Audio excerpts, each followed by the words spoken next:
Boom! Power Rangers, Mighty Morphin Power Rangers, Once and Always. Which means... Which is, just came out. It's like a 52 minutes. It's only like an hour long. Like an hour I don't even think it's that. I thought it was like 45. It's more of a special. It's more of like a special. It feels like it's a pilot or something. But I think this is one big commercial because they had the original Mighty Morphin on Netflix. It feels like a commercial for every Power Ranger season because it's referencing everything. Yes.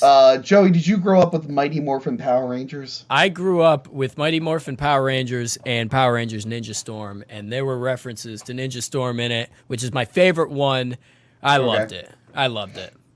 Jess, are you a big Power Ranger fan? Surprisingly, while all the girls in my school were watching Hannah Montana and whatnot, I was watching Power Rangers. Yeah, but I never really watched Mighty Morphin Power Rangers. There was like the one where what was it?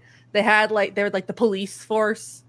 Oh yeah. That I think I accidentally as a kid called STD, and I was like, that's not it. Looking back, I saw that today. I'm like, that's not it. Is it SPD? I think it's SPD. I think it's SPD. That one. SPD. There were some other ones, but my cousins, my brother and I would always be like, yeah, Power Rangers, SPD, or STD, depending on what day it was. Come on. So I didn't really understand. I've seen some of the Mighty Morphin Power Rangers, but not a lot. But I was like, oh.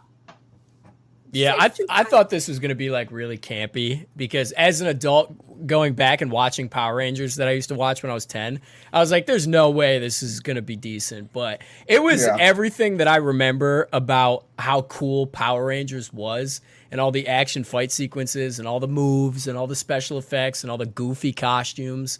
It had all of that. And because of that, it brought me back to a simpler time. And I think because of the nostalgic aspect of it, that's why I enjoyed it so much. Yeah. So the story is the Power Rangers are being attacked in the beginning, and Rita has come back to life as a robot lady, and she has killed Trini because that actress is dead in real life. And then a year later, her daughter's very sad. Oh, by the way, it's Ghostbusters Afterlife with Power Rangers. If you guys didn't notice, at 1000%. And literally, they did like how Ghostbusters did a remake, and then people didn't like that, so they followed up the original continuity. Power Rangers did a remake. People didn't enjoy it for some reasons. Now they're bringing back the original continuity with a way shorter budget. So yes, a year later, Rita attacks again, and then all the Power Rangers, played by actors who didn't want to come back and do it, get captured. They get captured, so now we got our beloved Zack the Black Ranger, Billy the Blue Ranger, and then the replacement Red Ranger people didn't like as much as Jason, and the replacement Pink Ranger, who I don't even remember because I think I stopped watching at that point. And they have to save the day, but don't worry, you get cameos from the replacement Black Ranger people didn't like as much as Zack, and the replacement Yellow Ranger. All of them are here, all your favorites. So yeah, it's this convoluted story where they were trying to bring Zordon back. Because I don't know if you know this, Zordon could have saved the universe at any time. Did you know about that, guys? Yep, absolutely. No, I didn't know about that. Because at the end of the Zordon era of Power Rangers, he's like, I have to sacrifice myself, break my tube, and the Zordon wave will make all our bad guys good. See, so that wasn't explained in that movie that was made a few years ago when I was in college with Elizabeth Banks as Rita Repulsa. Just saying. That had nothing. That should have been included. That should have been totally included. That should have been included. So the I didn't see any of those actors here. The Zordon wave happens, and everyone gets turned good. Rita's a good guy. Zed's a good guy. So it's like, oh, he could have just killed himself at any point and solved all this battling. But he's a war profiteer, and it looks like Adam's still trying to get back in, but I can't kick anyone yet. I'm trying my best. Cat said Power Rangers midlife crisis. Yeah, it is a Power Rangers midlife crisis. But yeah, Thank you. There she is. There's evil Rita. Right. I don't know. I enjoyed it while watching it as like a curiosity. I'm like, oh, this is like a fun little throwback thing. It looked very low budget. Like Oh yeah. Extremely low budget. It looked like it was shot on like a DSLR. It didn't look like it was finished being color corrected. I was just gonna say the color correction was out of this world in this thing. The acting was so cheesy. Oh, yeah, God, but like original Power especially Rangers from what's her pretty face. cheesy. So that girl right there, she's like after she finds out her mom died, and like it's like 1 year later, she's going across the bridge. She's like, "Ha!" Oh, she's doing the kicks, and it's so bad. I'm like, here's the thing: the cheesiness kind of works for Power Rangers, so I can't like besmirch it that much. Although I need to know what's going on with Billy. He looked like he was struggling to keep his eyes open the entire time. Like, it looked like he was tired. Compared to the other three, he's an old man now. Fine. He was fine. Yeah. It was Zach's Billy. still doing pretty good. Zach was doing really well. Billy was just like, we got this, guys. Yeah, now but look, this is like if there. if you have kids, you want to introduce them to Power Rangers, like you'll watch this and they'll be like, I want to know who all these characters are. And you're like, well, good job, because Netflix has them all. And you can go back and start watching Mighty Morphin as soon as it's done. The weird thing, though, obviously Jason David Frank died in real life. He was never going to be in this. He didn't want to be in this. Oh, I didn't know that. Oh, yeah, no. Because Kimberly also opted not to come back. Although she didn't, like, she wasn't mad or anything. I think she's writing her own comic. So I think she just wanted to focus on that. And she said, because people were just coming up with theories, and she's like, maybe I just didn't want to wear spandex in my 50s. I don't know. It's none of your business. I'll dip out. Can get it in. I'll just rejoin before you end. Adam, someone just dipped out. If you're still watching, join in now. Join in now, Adam. Go. Hold on, I'm going to message Adam right now. Jump back in. Dennis, your sacrifice is appreciated. Someone left. Jump back in. All caps, please. Anyway, Power Rangers. Yeah. Power Rangers. I will say, though, it did make me want to rewatch Mighty Morphin and Ninja Storm, so if it did anything, it kind of got me back into Power Rangers after not watching it for 10 years, so But I heard I'm pretty stoked about it. It was just a little bizarre, because the whole movie is supposed to be like a tribute to Thoy Trang. I don't know if I said her name right. Trini. But then, like, at the end, there's, like, a song that's dedicated mostly to JDF, but they threw Trini in there, too. But, like, Tommy had, like, little to nothing to do with this. He's back!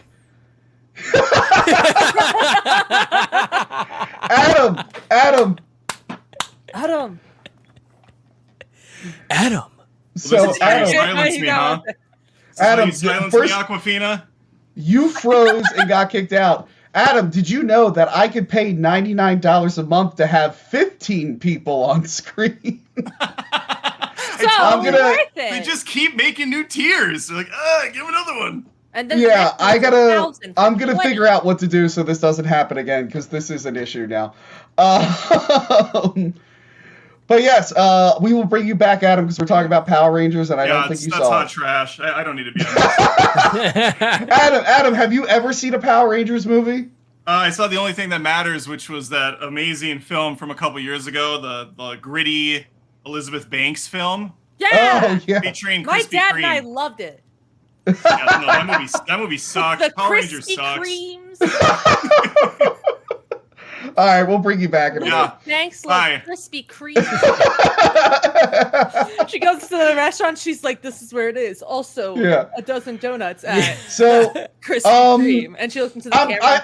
I'm glad they actually used the actual costumes and didn't like upgrade them with like the brick pattern or anything. Oh yeah, they're like, fuck it, it's Power Rangers. There you go. Although it was funny that when they shrunk into little people, they were just literal toys. Oh my god, literal toys. I was just thinking it's literally like Ernest Scared Stupid when the troll. And Riley pointed out when we were watching it that those are toys that I think you can buy right now. I think they're part of like a Power Rangers toy line. Like the actual ones. That's so ridiculous. I don't know how I felt about the Megazord being CG. I did not like that. I was like, not my Power Rangers. I just figured they would. I knew they were gonna fucking do it CGI. I did not watch my Power Rangers, but I did watch Power Rangers, and they were always like, just it's all practical effects, and the people in the suit clearly can't walk, but that's what makes it good. The tables have turned, I didn't like it. it used to be CGI was so expensive. Now practical effects are probably more expensive than CGI. I could be completely wrong about that. Cardboard. Yeah. Yes. Oh my God, they should have done that. Yeah, cardboard. Yeah. I would have They been should like, have done you know that. what? They tried. Although this movie finally did something I always said. It's like they all know Rita's on the moon. She's got the only building on the moon. Just go up there and kill her. And they're finally like, we should just go to the moon. It's like it took you 30 years to figure out you just go to where the bad guys are, especially when they're not hiding. Now, I mean, I'm not like I am a little nostalgic for Power Rangers, but a few years ago when I did try to rewatch it, I was like, oh, this didn't hold up. But however, on Patreon a while back, I watched all of Super Sentai Zyuranger, which was the Japanese show they used to make the series Mighty Morphin, and I fell in love with that show. I love that show. Great. That's where basically all their footage came from. I love Super Sentai and Kamen Rider. Oh, so good. Yes. Me and Movie Dumpster, we actually did like a whole discussion about Super Sentai Zyuranger because they're big fans too. So we had a lot of fun with that. So I'm going to bring in some patrons who have seen this. Let's start with our good friend Mike. Hello, Mike. Hello. What did you think of Power Rangers Once and Always? I did not like it at all. What did you not like about it? Nothing about it worked for me. I think I watched and I realized like Power Rangers is like it should have just stayed in the 90s. It's so it was just everything about it was so cheesy. Nothing worked. You're not wrong. I liked Alpha 9 though, because every time he talked, it sounded like he was talking to a little kid. Okay. Like, what was there anything going to the moon? Was there anything you enjoyed in it, Mike? No. We love honesty. Good job. All right, Thanks, we'll bring you back later on. Who else saw Mario? I think Luna Raven did. Not Hello, Mario. Luna Raven. Hi, Tony. Hi, Jess. Hi, Joey. Hey. Hi. Hey, how did you like Power Rangers Once and Always? I thought Power Rangers was amazing. Oh, amazing. Thank you. Yeah, I'm the complete opposite.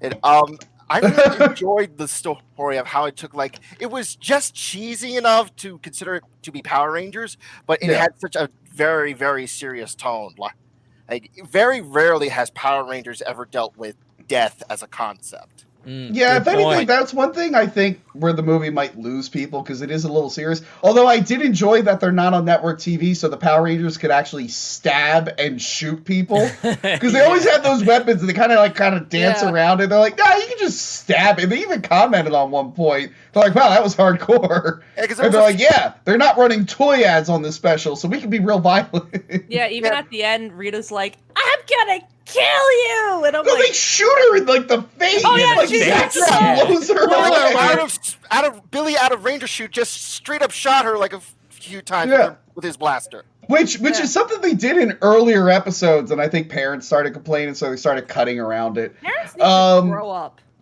But yeah, so this worked for you. This was a win for you.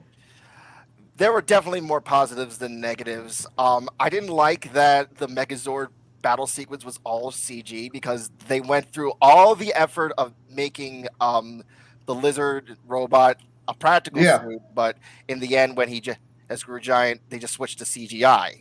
Yeah, that was a bummer. I guess because they were on the moon, so maybe it's harder. But yeah, that was a letdown. I think most people agree with that. And yeah, you're right. So they are in practical suits in the beginning, so you expect them to battle. But yeah, they went all digital. Well, thank you, Luna Raven. They have to spend a lot of money on like making buildings. They're on the moon. I mean, have you seen Power Rangers? The buildings don't have to look that good, Jess. I know, that's what I'm saying. It's not like the original was like money on cardboard. The originals didn't have like Independence Day level of miniatures. They could have went cheap. All right, Luna Raven, I'm gonna let you go because one more person saw Power Rangers in here. I'll bring it back for Mario later. Whoa! Logan. Hey.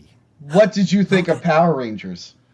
To be honest, I'm kind of torn in between because I feel like it was a movie that didn't know where it wanted to go because it was very dark at some points, but then it's like it still was like somewhat campy, but it's like I don't know, it's kind of cringeworthy, I feel like. Nah. I can Yeah, see it that. was very cringy, but I think those were like the appropriate amount of cringe. Yeah. I feel. I mean, Yeah. for what you're gonna get, it's what it's expected. So it's not gonna be like a motion picture or anything like that. Yeah. I mean, I did like.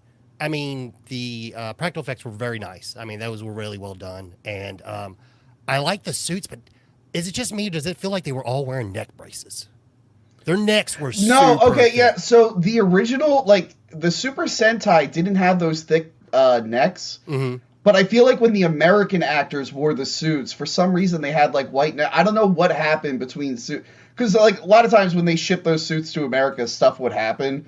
Like I don't know if you noticed, like in Super Sentai, that footage, Goldar can move his mouth. By the time it got to America, and they shot new scenes with it, like the mouth barely worked. Yeah. So I don't know. I noticed that like back in the day, like. The Sentai footage, they look a little bit more sleeker, and then the American footage, the outfits look a little baggier, and they have those thick collars. Well, the Green Ranger's known for like his like little like chest armor is completely different. It's not. It's like foam, like cloth, while it's like it was actually hard from like the Super Sentai stuff. Yeah, that is something you notice when you rewatch it. But yeah, apparently it is in continuity with all the shows. So Riley, who's like a big fan of the series, was enjoying watching it like the entire time. But I think even we agreed like we're probably never going to watch it again unless we're listening to the commentary track I put out, which is actually a lot of fun. And I did shoot like a little mini review with Mate and Riley, so I think they're putting that up on their channel.